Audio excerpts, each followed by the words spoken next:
Bonjour et bienvenue sur Isobourse. Je suis très heureux de vous retrouver pour cette première chronique de l'année et je vous souhaite une très bonne année 2022.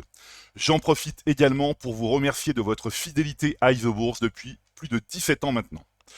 Vendredi 7 janvier 2022, l'indice CAC 40 a terminé la première semaine de l'année 2022 sur une hausse hebdomadaire de 0,93% à 7219 points. Après une fin d'année 2021 en fanfare, la Bourse de Paris a démarré l'année 2022 sur les chapeaux de roue pour finalement décélérer brutalement, refroidi par le discours de la Réserve fédérale américaine au sujet de la politique monétaire.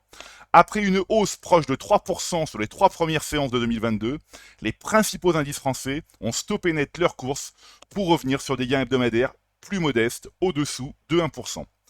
Le CAC 40 poursuit sa hausse à moyen terme depuis le croisement des courbes de pression Isobourse 5 et 20 mois validé en janvier 2021. Le principal indice de la Bourse de Paris progresse de 33% depuis le signal Isobourse.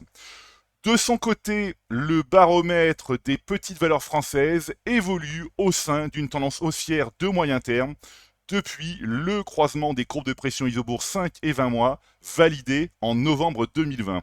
L'indice CAC Small progresse de 31% depuis le signal Isobourse. Quant à l'indice des valeurs moyennes, il reste également inscrit dans un mouvement haussier de moyen terme depuis le croisement des courbes de pression Isobourse 5 et 20 mois validé en décembre 2020. L'indice CAC Mid 60 progresse de 15% depuis le signal Isobourse.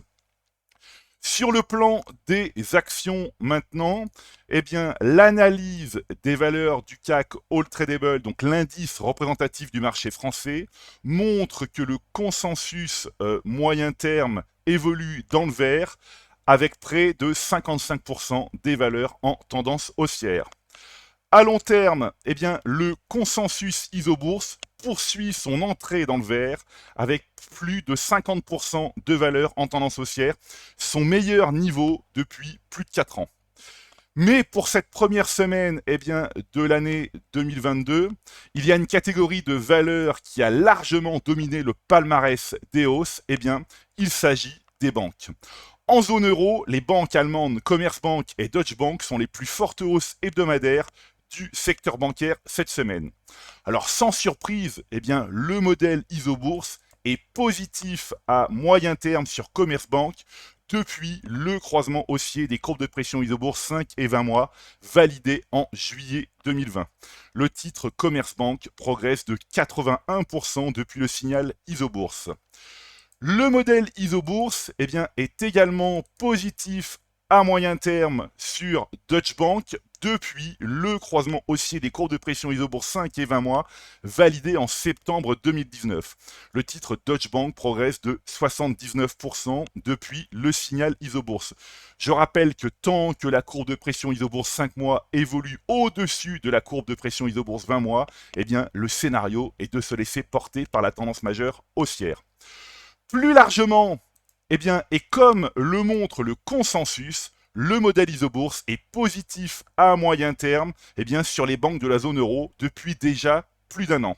Le consensus Isobourse est un outil puissant qui permet de détecter et de suivre les opportunités, comme par exemple la banque française BNP Paribas depuis décembre 2020, depuis le croisement haussier des courbes de pression Isobourse 5 et 20 mois, la banque BNP Paribas progresse de 50% depuis le signal Isobourse. Encore une fois, et comme je l'indique régulièrement dans mes chroniques, conserver les tendances majeures haussières est un principe de bon sens pour l'investisseur. Voilà, c'est maintenant à vous de faire le point de vos valeurs avec Isobourse. Je vous donne rendez-vous pour ma prochaine chronique et d'ici là, restez avec nous sur Isobourse.